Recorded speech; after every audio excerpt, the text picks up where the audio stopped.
Putri Guci. Saya di sini sebagai reporter dari kelompok 4. Nah, reporter kan tugasnya itu untuk bertanya-tanya mengenai tentang suatu berita atau dengan cara mewawancara seseorang. Nah, dari situ yuk kita lanjut aja. Kenalin nih, nama saya Jenny dari kelas 10. Nama kakaknya siapa ya? Saya Radit dari sekolah. Oh iya, di sini saya mau bertanya tentang kerajaan Kediri. Tahu nggak sih di mana kerajaan Kediri itu? Jawa Timur. Oh iya betul sekali, pintar dia guys. Nah, selanjutnya ada yang tahu nggak sih penyebab kerajaan Kediri itu berdiri? Tahu Kak. Oh nggak tahu, ya udah deh nggak apa-apa. Makasih ya kak. Nama saya adalah Trisan Matias dari kelas 10 MIPA 4. Peran saya adalah sebagai ahli sejarah dan saya akan membantu rekan saya Pandona Syal Dewantara dalam menjelaskan beberapa hal mengenai kerajaan Kediri. Oke, kita kembali ke topik, yaitu pertanyaan pertama mengenai letak dari kerajaan Kediri. Nah, jawaban dari narasumber kita kali ini sebenarnya tidak salah dan malah itu benar, yaitu letak dari kerajaan Kediri ini berada di Jawa Timur. Tapi saya akan menjelaskan lebih lengkap lagi mengenai letak dari kerajaan Kediri. Kerajaan Kediri ini terletak di tepi Sungai Berantas, Dahanapura, Jawa Timur. Dan dulu kerajaan Kediri ini memiliki pusat di kota Daha.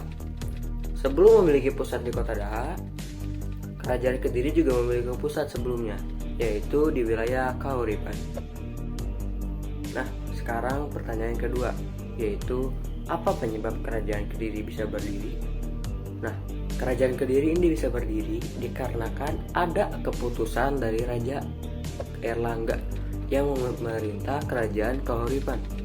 Jadi, keputusan dari Raja Erlangga adalah untuk membagi dua kekuasaannya untuk dibagikan kepada putra-putranya.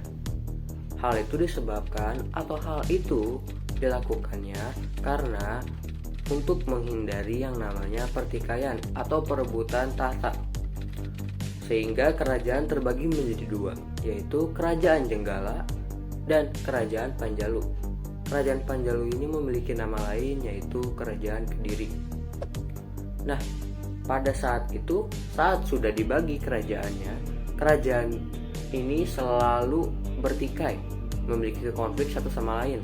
Kerajaan Jenggala dengan Kerajaan Panjalu selalu melaksanakan perang, sehingga pada ujungnya Kerajaan Panjalu lah atau Kerajaan Kediri yang menang, sehingga Kerajaan Kediri bisa memperluas daerahnya. Teman-teman, perkenalkan nama saya Muhammad Haji Khairil Falah dari kelas 10 MIPA 4. Tepatnya dari kelompok 4. Saya sebagai reporter di sini akan mewawancari atau menanyakan kepada orang-orang di sekitar sini tentang sejarah kerajaan Kediri. Nah, mari kita cari orangnya, guys. Nah, di sini kita udah nemuin narasumber yang akan ditanyakan. Dengan siapa, Mbak? Raisa. Oh, dengan Mbak Raisa. Pertanyaannya, tahu nggak sih siapa raja yang membuat kerajaan Kediri mencapai puncak kejayaannya? Tahu Pak?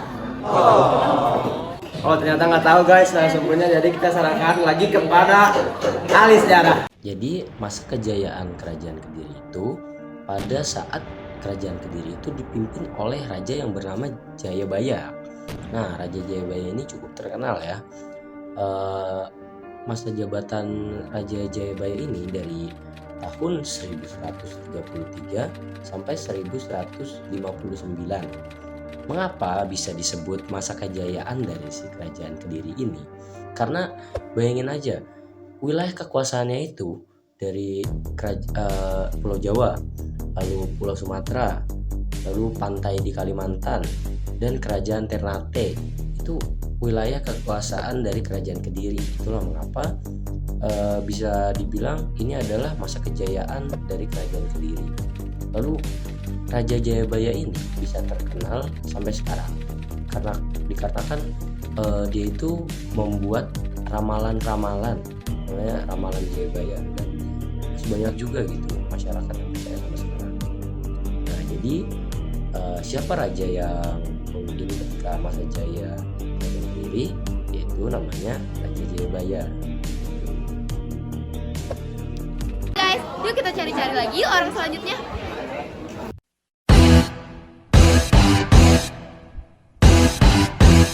Masa ini lagi ngobrol sama iya, CS? boleh, Mas.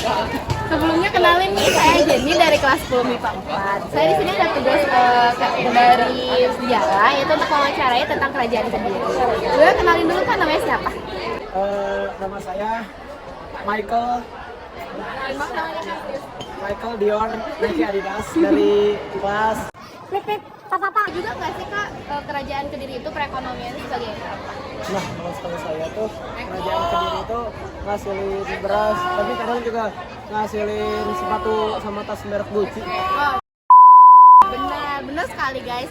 Kediri itu menghasilkan beras. Oke deh, makasih ya Kak. Mengenai bagaimana keadaan perekonomian di Kediri. Kerajaan Kediri disebut juga sebagai kerajaan penghasil beras. Bahkan kerajaan Kediri itu meliputi hal-hal yang berbau maritim, khususnya untuk bagian perekonomian. Mata pencaharian utama bagi rakyat-rakyat pada saat itu adalah sebagai petani ataupun sebagai pedagang, baik itu perdagangan emas, baik itu beras ataupun dan lain-lainnya. Nah, pada saat itu perekonomian kerajaan Kediri cukup meningkat pesat, khususnya pada pemerintahan Jayabaya. Oke, di sini saya telah menemukan narasumber yang akan ditanyakan. Bang, ini loh Bang. Ada apa? Dengan siapa namanya Bang? Oh, Pak Jojon. Dengan Pak Jojon. Iya. Rumah Di Bandung Barat. Bandung Barat. Oke, Bos. Berapa tahun sekarang Bang? 55. 55. Oke, Bos. Ini tanya boleh Bang? Oke, Bos. Oke. Ini. Jadi pertanyaannya Bang, Nah, tahu nggak sih nama lain dari kerajaan Kediri? Pak S. Mah Kediri pemain bola.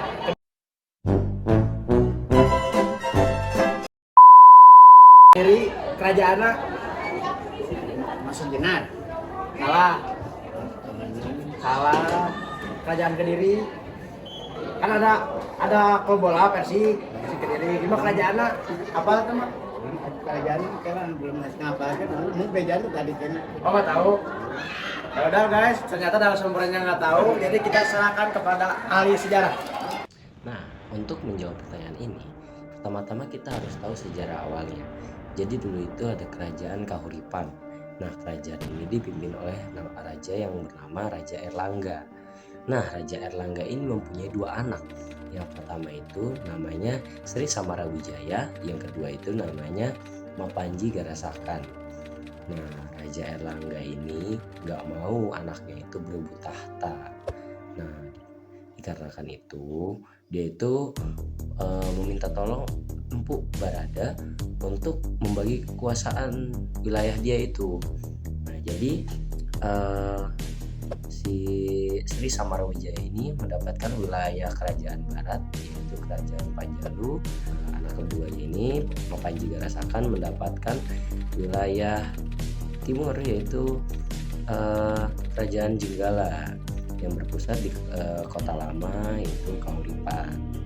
Nah, itu jadi nama lain dari kerajaan Kediri itu adalah kerajaan Panjalu. Yuk kita cari-cari info selanjutnya. Berapa ya? Oh Kak, permisi Kak. Kak, aku mau nanya nih seputar kerajaan Kediri. Sebelumnya, perkenalkan nama saya Jenny dari kelas 10 MIPA 4. Kakaknya boleh nggak perkenalan dulu? Saya Ferdinand dari 10 MIPA 4. Nah, tahu nggak sih kerajaan Kediri itu nama rajanya siapa? Siapa Kak? Siapa guys? Sri Jabajaya. Kecil dikit lagi Kak. Srijaya. Srijayabaya. Betul sekali. Srijayabaya itu pada tahun berapa sih Kak kalau boleh tahu? Tahun 1105 gitu atau berapa? Oh benar, sedikit lagi 1135. Nah itu, makasih ya Kak jawabannya. Ini juga kita ada reward buat kakaknya. Makasih ya Kak. Oke guys, mungkin segitu saja dari saya. Yuk kita tanya-tanya lagi ke yang lain. Nah, yang memimpin kerajaan Kediri sebenarnya itu banyak. Jadi secara turun-menurun itu berganti-ganti, banyak raja yang sudah memimpin kerajaan Kediri. Tapi raja yang paling terkenal adalah Raja Jayabaya. Karena pada pemerintahan Raja Jayabaya, yakni pada tahun 1135 sampai 1159 Masehi, itu merupakan puncak kejayaan dari kerajaan Kediri, baik dari segi politik dan juga segi ekonomi. Halo teman-teman, di sini saya sedang berada di Mall Festival City. Di sini saya sebagai reporter akan menanyakan tentang kerajaan Kediri. Yuk, langsung aja yuk. Tanya, dari sekolah SMA Negeri 1 Marga.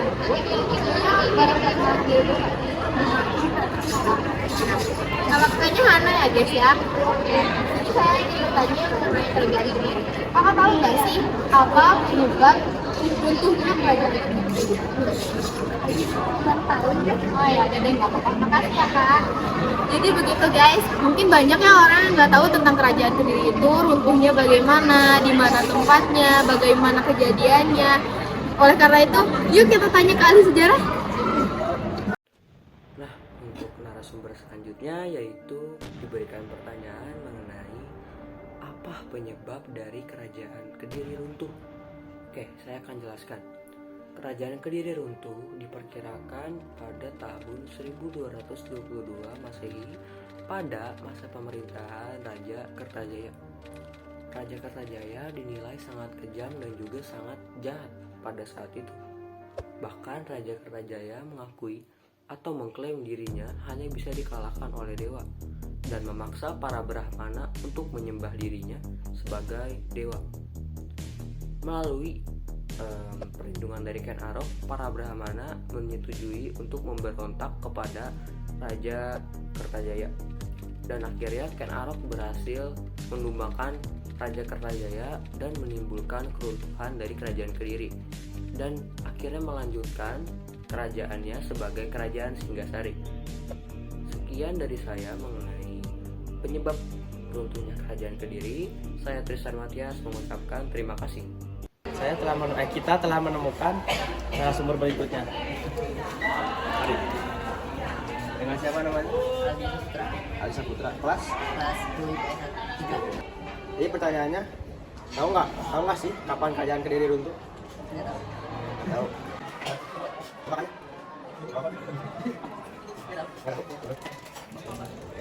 Oh, jadi narasumber berikutnya juga nggak tahu tentang pertanyaan berikut ini. Tapi nggak apa-apa, dapat bermain ya. Makasih ya. Jadi kita serahkan kembali kepada ahli sejarah lagi. Oke, jadi kerajaan Kediri itu diperkirakan runtuhnya itu pada tahun 1222 pada masa kepemimpinan Raja Kertajaya. Nah, Raja Kertajaya ini dinilai adalah orang yang sangat kejam. Bahkan Raja Kertajaya ini ngeklaim gitu, kalau hanya Dewa Siwalah yang bisa mengalahkanku. Wah, arogan sekali dia. Nah, dan dia juga sudah dianggap melanggar agama karena menyuruh kaum Brahmana, para pemuka agama itu menyembah dia selayaknya dewa. Nah, dengan pertolongan Ken Arok, para Brahmana ini setuju untuk melakukan pemberontakan atau bisa juga dikenal dengan nama Perang Ganter. Nah, dalam Perang Ganter ini Ken Arok itu berhasil, lalu disebabkan oleh keberhasilannya ini kerajaan Kediri itu mengalami keruntuhan. Nah, selanjutnya wilayah kerajaan Kediri ini dikuasai oleh kerajaan Singasari. Tuh.